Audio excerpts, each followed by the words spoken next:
Grace, thank you so much for being here. I really appreciate your time. It's great to see you. Thank you so much for having me, Mara. It's really wonderful to meet you. Grace, I think most people probably know you best as Anika Calhoun on Fox's Empire, but you've also starred in a number of other projects, including the series The Gifted and the movie Bent, and you are starring in the upcoming Amazon series Harlem. So we are all looking forward to seeing that. And in your spare time, you've also authored 2 children's books, New York Times bestselling children's books, and we are so glad to have you here and talk about your life experience. Thank you for being here. Thank you so much for having me, Mara. It's a real pleasure. And I want to start with the idea of Peace Week, because this is UN Peace Week.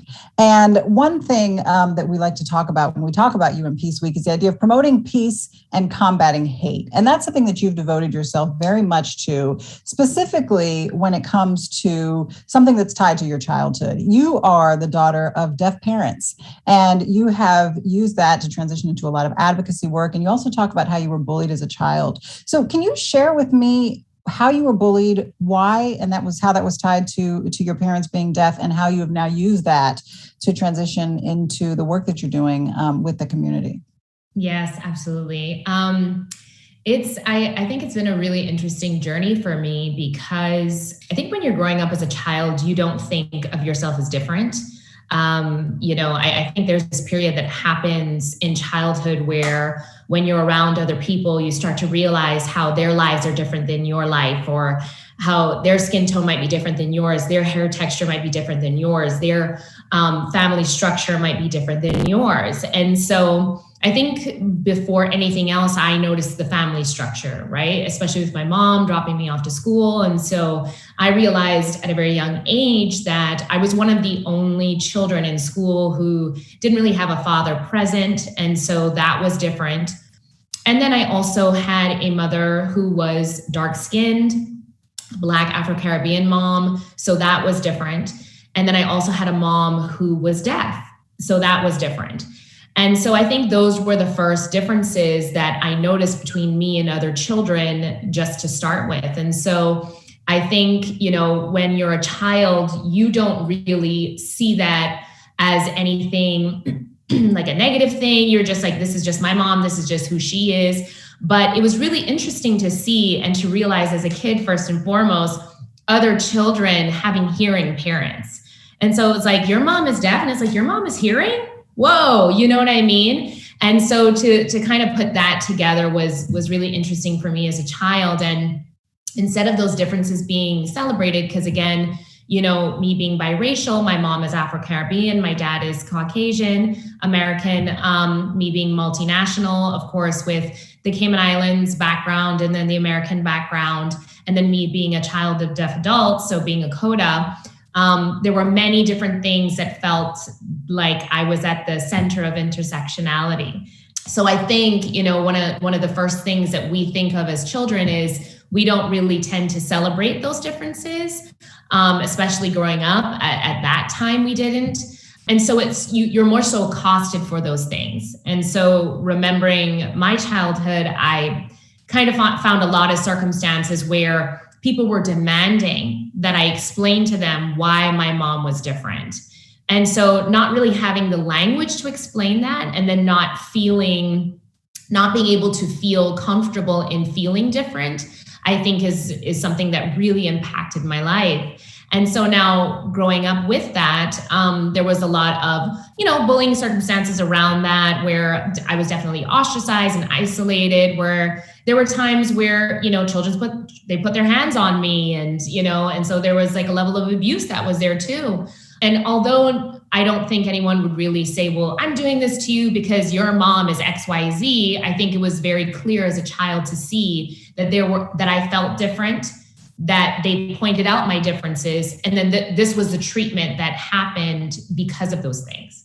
So growing up with that, when it came to the children's books, I think it was really important for me to say, instead of a cookbook or instead of, a memoir or something else that could very well happen, I wanted to start with a children's book. So a book that would speak to that age when I feel like I didn't have the language, I didn't have the imagery, I didn't have the representation, I didn't have the empowerment to stand in my difference and to own that and to let that be a wonderful and a good thing, as opposed to be something that I was ashamed of as a child growing up. So let's talk about those books. You've written two, I Am Enough and I Believe I Can. Let's start with I Am Enough. Tell me about that book and why you wanted to write it. So I really feel like when you're a child, those are your most impressionable years. Those are the times that, a lot of your beliefs are formed. A lot of the traumas may occur. And so I feel like walking around as adults, if we were to enter therapy or have conversations with friends or really get down to the depth of the core of who we are, we find that a lot of things that we're trying to heal and come to terms with are things that have occurred or beliefs that have developed when we were children. And so I feel like it's such an impactful time. And so when the opportunity was presented to me to expand my forum in the form of literature, I said, I had a conversation with Todd Schuster, who's one of the co-founders of the Peace Studio, and he's also my literary agent. And so we had this really wonderful conversation surrounding what would you want to not just tell your 8-year-old self, but children of today, right? So like if you could have picked a book off of the shelf and read the words and see the imagery, what would you have wanted to read and what would you have wanted to see? And without any hesitation, I told him, I said, I'd want to see the words, I am enough. And so we both were like, that's a great title for the book, And so we sat down, we talked about it. And then I went away with the idea. I prayed on it. I meditated on it. And I really felt that what was really important was that this wasn't a book about anti-bullying or really even speaking or giving words to or energy to the idea of bullying, but rather a self-love book, an affirmation book. Because at the end of the day, if the bullies can feel like they're enough and those who are bullied feel like they're enough, then this cycle of self-love could perpetuate instead of the opposite. And so that's kind of how I'm Enough was born. And what about the other one? I Believe I Can. So after I Am Enough, there was a wonderful influx of responses regarding the book. And so there were a lot of people who were like, I love this. And with I Am Enough, although the words are very unisex, the images are that of little girls of different shapes and sizes and creeds and colors and all sorts of things. And so I kept hearing from a lot of parents and teachers, and they were saying, like, we really want to see little images of little boys as well. And so I was like, okay, yeah, let's think of a sequel. And so I Believe I Can was born out of the idea that once you know who you are, I am enough, then you'll know that whatever you set out to do, you can do. I believe I can. And so that was sort of like the next step of just the self-affirmations and self-love, including those little images. And then also speaking with my illustrator, Katora Bobo, who, we spoke about, well, is there anything that we might have missed in the first book, right? Like, are there any marginalized groups of people that really may want to see themselves in books as well? And so we really started to think outside of the box. And so we included more images of representation that we felt was an accurate depiction of our melting pot of a world. Grace, why did you want to become a children's book author? And do you believe that reaching children early and teaching them about peace and compassion and conflict resolution early really is the key to a future of peace? Yes. To your second question, absolutely. I absolutely do think that, because I think one thing that the world, just us as a collective, that we learned on a grander scale was that these things are taught, right? And so love and compassion and empathy and acceptance, all of these things are taught, right? And so I feel like if we can really take control over the narrative that our children are consuming at a very young age, then we can help to shape those beliefs when it comes to love and accepting one another. And, how can we live in peace with one another as we grow up and celebrate our differences? Right. And so, and I think this goes back to the first question, which is, this is why I became a children's book author, right? Because I totally believe that at a very young age, like we said earlier in our conversation, that it's such an impressionable time. These are impressionable years. And so these are the years that you are really formulating your thoughts and building the foundation of your beliefs. And so what is it that we want to teach our children, right? And I almost feel like you don't, for people who think that you don't, that these things don't matter, or, they'll eventually learn. I would dare to say that notion can be challenged because of the fact that if you're not actively engaging in that narrative and sharing that narrative with your children, then someone will. And we now live in a world where marketing, and there are all of these different ulterior motives that have been put out into the world where people are trying to make some money and whatever they can do in order to make sure that they optimize and maximize on lucrative ideologies and products. They're also targeting our children, right? And so it's like, are you going to be that voice in their head, or do you want the world at this point, with so many things clamoring for our attention, putting all of these thought processes of, here's why you need this because you lack this. Here's why you have to have this in your house, otherwise you're not going to be able to operate, right? And so I think that it's so important that we choose literature for children and programs for children that will pour into them, that will fortify who they are, that will secure their identity in themselves, that will encourage them to continue finding who they are in this world and their purpose in this world, and that we encourage the basics of love and empathy and coming together as one and learning how to live in harmony in a world that feels so divisive. You also spent some time in the Cayman Islands when you were young. And so in many ways, when you came to the United States, you were seeing it through fresh eyes. Although you were born here, you went away and then you returned back. What was that experience like? And how was that formative for you in seeing the United States and being a Black woman, a Black girl, Black female, and in seeing the United States as a biracial Black girl for the first time through fresh eyes? How did that influence you? Yeah, absolutely. I spent all of my formative years in Cayman. I am a dual citizen. So my mom is from the Cayman Islands. My dad is American. And so definitely spent a substantial amount of time in both. And I think the biggest realization for me coming to America was just understanding the massive racial divide, right? And so in the Caribbean, we definitely have racism. We definitely have colorism. I feel like a lot of these things are implemented through the lens of a socioeconomic perspective. And so there is still a sense of unity, even though there could be bits of division that are kind of peppered in there, because we are all still of the same culture.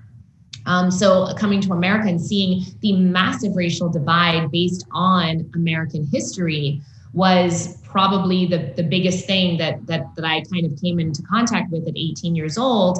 And then, of course, there were a lot of experiences where my labels, I believe that labels were important for others when it came to describing me, understanding me, consuming me as a person. And so I was met with a lot of, what are you? But what really are you? How do you answer that question? I'm sure you still get it to this day. And for some people, that really causes them to bristle. And as a biracial woman myself, I have had that question more times than I can count. How do you answer that question? At the time, I didn't know how to answer the question. So it was a lot of like, what do you mean? And all of that. And so I just described where I was from, and of course, when I came to America, I had a very strong, still do, but there's been a bit of code switching where I had a very strong Caribbean accent. And so that even prompted more questions. But today I actually don't get met with it as much. And I think it might be because I do speak a lot about being biracial, and I do speak a lot about being a woman of color and where I do come from and all of that. And so, but today, I think I would probably have them clarify what they mean, because I would want to know the impetus behind the question. So if you're saying like, what are you? Like, what do you mean? Like, do you have my skin color in question? Do you have my hair texture in question? Do you have the way I speak in question? And so before I answer that question, I just want to know what's the impetus that drives this desire to want to label or understand me in a way that feels comfortable for you. And you mentioned the code switching. I'm just curious, does the Caribbean accent still come out at times? And when? Is it when you're really excited about something or when you're really angry? Oh, yes, both. Both. Whenever I talk to my family, it comes out. Whenever I go home, it comes out. I think what's really impressive is that, you know, whenever I do go home, a lot of people are like, oh, you never lost your accent. That's really interesting being over in America. But yeah, no, it comes out when I'm super comfortable. And what will happen is even sometimes when I'm angry, it's really interesting because of course my husband is American and his family is from the South. And so, you know, so a lot of times if I'm getting upset about a topic and I'm explaining it to him, right in the middle of getting at the crux of my upset, I'll switch right over into a Caribbean accent and just be like, I can better explain it to you like this, and then it'll happen. But I've also learned to embrace that part of myself as well, because all of these parts are parts of who I am. And so I don't feel like I'm, you know, loyal to one and disloyal to the other. It's just being an actor and assuming different characters in different roles. I learned speech, I learned dialect, I learned all these things to kind of help me be able to pick up different accents depending on who I'm playing and all of that. So it'll still come out for sure. So then, given this very rich, diverse background, if somebody asks you the question today, what are you? How do you answer that? How do you define yourself? I define myself as, I don't know, I'm hesitant to respond to that. You know what I mean? Because of the fact that I don't want to limit myself to a sentence. But if we want to talk about what informs me as a person and how I show up today, I would say I would lead with my culture, because I feel like my culture really informs who I am and a lot of my belief system. So first and foremost, I'm a child of God. That's number one. And then culturally, I am an Afro-Caribbean American CODA. All of these things are the things that have kind of helped me shape my thoughts and my feelings around myself and the world. So I think we could do a combination of those two things for sure. As we focus on the idea of peace, that also can include peace within. And you shared times where you really had to find that peace within, times that were very difficult for you. One of which was in your early 20s when you got into a devastating car accident that by many accounts should have cost you your life. Tell us about that accident and the aftermath of it and how you were able to push through and persevere and heal and come out on the other side stronger. Yeah, it was crazy because there were two car accidents that I was involved in that both almost took my life. One was, as you said, in my 20s when I was driving back, and it was such a wild weekend because my sister was going to school in Tallahassee. I was going to school in Florida. She was actually driving down 4 hours to come see me. She had gotten in a horrible car accident and halfway through and had to go back to Tallahassee and was pretty much, had pulled lots of muscles and was kind of like bedridden. And so I'm like, okay, well, I'll come to you. So I drove 4 hours to see her, took care of her that whole weekend. And on the drive back, I got into a horrible car accident. And it was one of those circumstances that it just kind of happened. It was like something slipped. And all of a sudden, I just kind of saw it happening, saw me veering off the road, and I didn't know what to do. And I just remember that I didn't want to close my eyes because I didn't want to die. I didn't want to die and not know that I had died. So to attempt to have control over the circumstance, I just flung my eyes wide open. I held onto the steering wheel as it was going crazy. And I just said, Jesus, save me. And then I just flipped. The car turned over 2 or 3 times. It was this massive, like, totaling of the car. And while it was happening, although it happened so fast, there was this supernatural thing that occurred where in the early hours of the morning, where the lights were really warm and really kind of dawn-like, there was this white fluorescent light that just shone. I know it's crazy, it like shone around me. And I literally started to see in slow-mo the car kind of like destroy itself. And so here were these shards of glass coming up to me and falling without hitting me. And here was this roof that was coming in and stopping right before it hit me. And I'm watching all of this happen, and I can't believe that I'm having this supernatural experience. And then I just kind of land on the side, and the car's on the side, and I'm furthest up, and I'm just kind of hanging with the seatbelt, and I couldn't believe it. And there was a car that was nearby, and the guy literally got out of the car, and then this 16-wheeler got out of his car, and they're running to me like, is anyone else in the car? And the only thing I got from that was a bit of a whiplash, no broken bones. And I was just incoherent for weeks about the experience because I just couldn't believe that I experienced something that felt so out of this world and miraculous.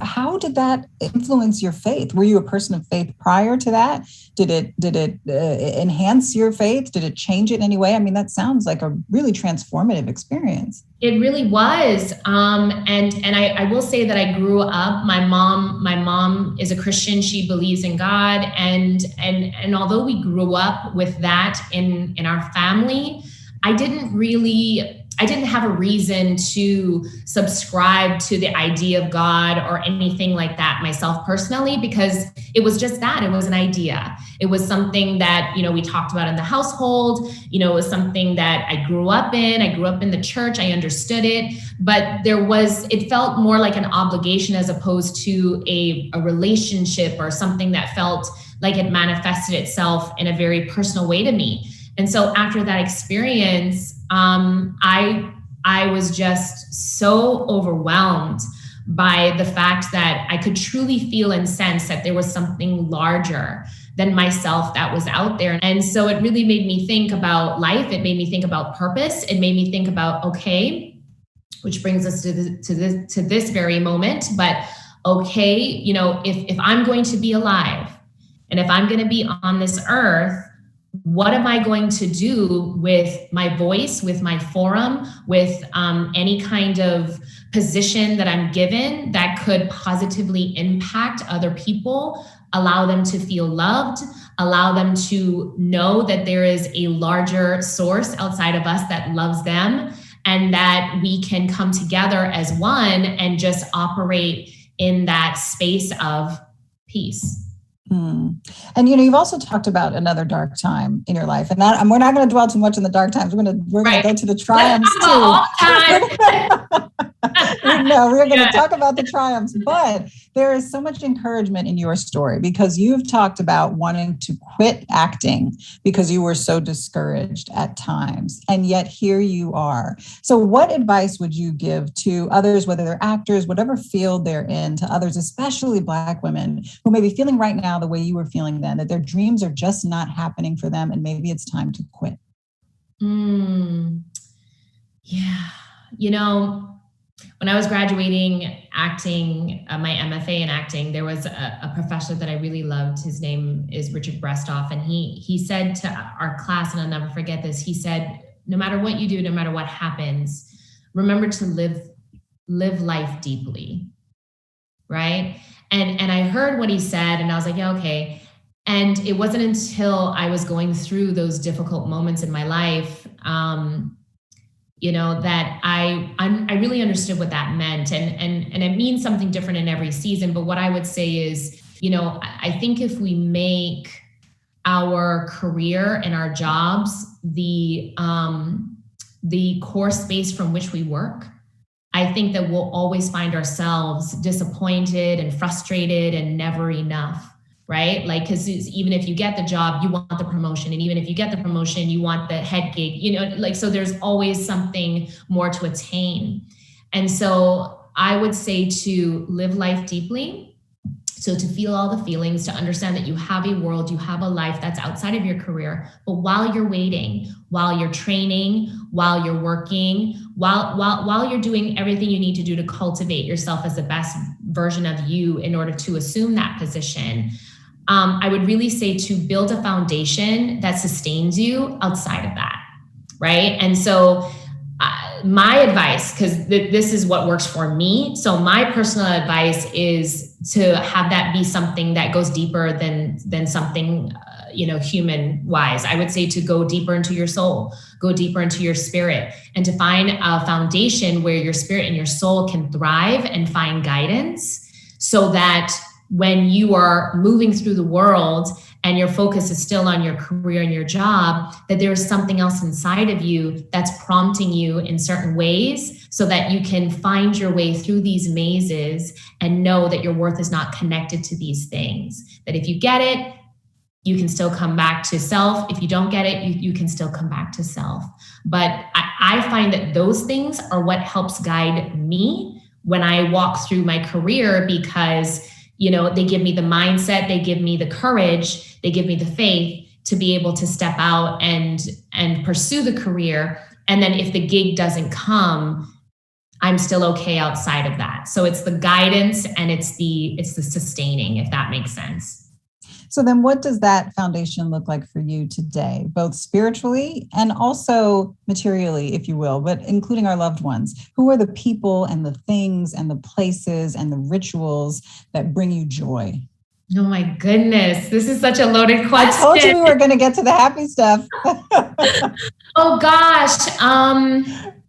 So I will say that it looks different in every season of my life, right? Because I feel like we're all evolving. But right now, I have a dear friend of mine who we both have kind of jumped on this idea of joy together recently. And so one thing we have noticed together is that when we make our spiritual walk priority, that everything seems to just kind of fall into place for us. Even when things don't, we're okay. So there's that sustenance. So I think for me, it's prayer, it's meditation. I read scriptures. There are devotions that I dedicate myself to, and all these things give me a sense of inner peace, because it lets me know that although I may not be in control, that there's something that is larger than me that is in control, and that I can have faith and release it to that. So there's that. And then I also feel like when you make space for your mental health, when you make space for your physical health, when you make space for the relationships in your life that really do pour into you and give you that authenticity that I think is so necessary, especially in today, those things are priority. So if I were to pick certain things, recently drinking 60 to 70 ounces of water brings me joy. Choosing foods that bring me nourishment, that brings me joy. Even if it is like a smashing s'mores from Trader Joe's, which are the bomb, by the way. Even if it's one of those or two of those in the day, or a nice hot cup of tea, or going to recently, doing a yoga or stretch practice for 20 to 30 minutes, brings me joy. Sitting out in nature brings me joy. Playing with my little pup, Grace Byers, brings me joy. Sculpting out time for the people who I know are going to pour into me just as much as I pour into them brings me joy. And so I think those are the things specifically that I've been focusing on more now, and also showing up as the most authentic version of myself and being okay if that might not be somebody else's cup of tea, knowing that it's going to be somebody else's perfect palette. I love that. This time has been a time of transformation for a lot of us. The last few years have been incredibly challenging, but also led to some personal revelations and reflections on what we want from our lives. You've said that you are in a cocooning phase right now. You're in a bit of a transition. What does that mean, and what does that look like for you? So I don't think I realized this until the pandemic hit, but I am a true blue empath. And I think a big part of that kind of came just from my childhood, right? And so it's just like exuding empathy and all of those things. And I make a little joke with my husband, because although this is the same thing, like the word is the same, like I would call myself empathic and I would call him empathetic. So like, if someone like loses their pup, my husband would be like, oh my gosh, it's so sad. I'm so sorry that you lost your dog. And then I'll be like, oh my God, we lost our dog. Like, and you're feeling it very deeply. I feel it. I feel it, And so I didn't realize that about myself until the pandemic hit. So when we looked around the world and all we saw was loss, we saw loss of lives, loss of livelihoods, like especially for the Black community, we were seeing the loss of and the, the devaluing of Black life, so all of that surrounding me was just so overwhelming. And all I knew is that I just kind of descended into a black hole. I know I wasn't the only one, but I really did. And before I knew it, I was dealing with depression and anxiety, and it was just such a difficult time. And I did not know how to grab myself in the midst of that and pull myself to a place of stillness. And so it wasn't until, and all the practices that I explained to you is what I did, but I also very much did therapy as well, which I so love, and so I sat with my therapist and we talked about that. And she really did tell me, she was like, you just so you are definitely in a space of depression and anxiety. And so as we talked through that, I realized that I was just feeling everything in the world. And I said, okay, I have to not allow myself to be so available to all the aspects of the world right now. And so I started to kind of take my power back in this cocooning phase, little by little. So if that meant like I turned off the notifications on my phone when it came to the news, if that meant like I pick and chose the moments that I needed to be on social media and the time that I needed to take away from that, or I needed to surround myself with people that I knew that was going to understand where I was in this moment and give me grace and compassion surrounding that. So there were different things that were happening in this cocooning phase, and it was different for me, and it was strange, and so many things kind of came up for me. But as I kind of slowly start to come out of that phase, I realized how vital it was for me to go through that, because I learned so much about myself, so much about how to handle me, how to nourish me, how to take care of me, how to make space for me, things that I had never really done before because I was so concerned. And I think this comes from the bullying past as well. People had made me feel so bad in a way growing up. I made it my life's mission to make sure that everyone's life was good, right? So even if that meant that I absorbed what you were going through, or really you were hurting me in that moment, but that was okay because I just wanted you to be okay. I had been doing that my entire life and I didn't even realize that. And so going through this period gave me the permission to be there for me.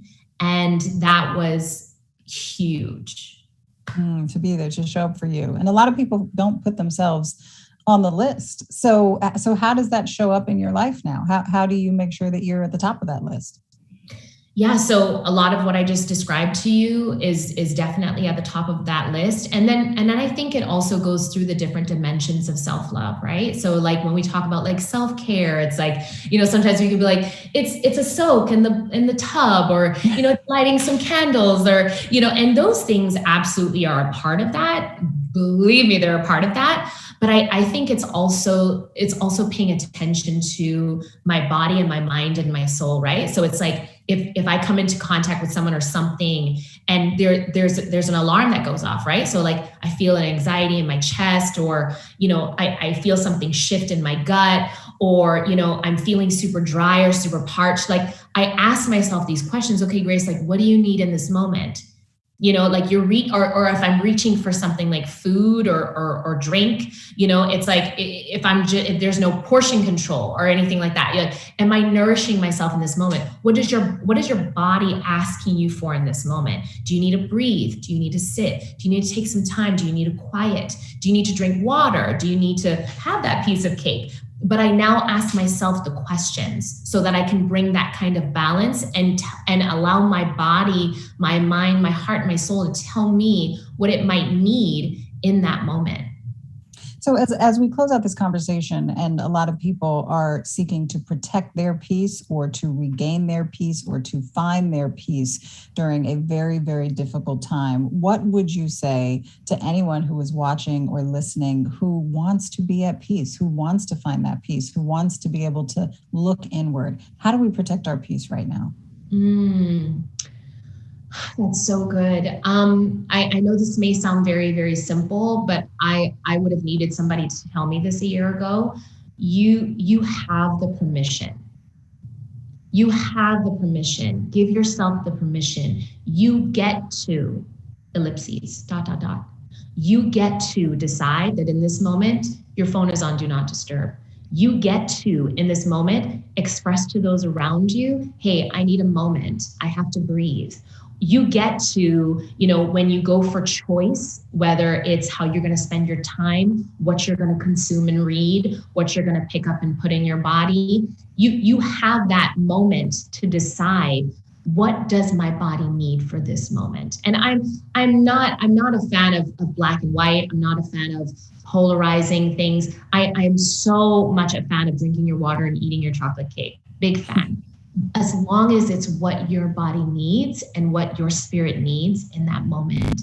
And so I would say, take a moment, tap in, really take some inventory, and then in small parts, very small, choose one thing a day or one thing a week or one thing a month to be able to implement into your life that is good for you because you have given yourself permission. You have such a calming, soothing voice. Have you ever thought about doing like a meditation reading? Can we get you on audio so I can listen to you before bed? Something along those lines. I've never thought of it, but I will take that as a compliment, and I will put that out in the world. That would be lovely. Let us speak it into existence, because I personally would love to hear your thoughts in my AirPods as I fall asleep. Grace, thank you so much for this conversation. I really appreciate it. Thank you so much, Mara. This has been a complete pleasure. It's been so wonderful. Thank you.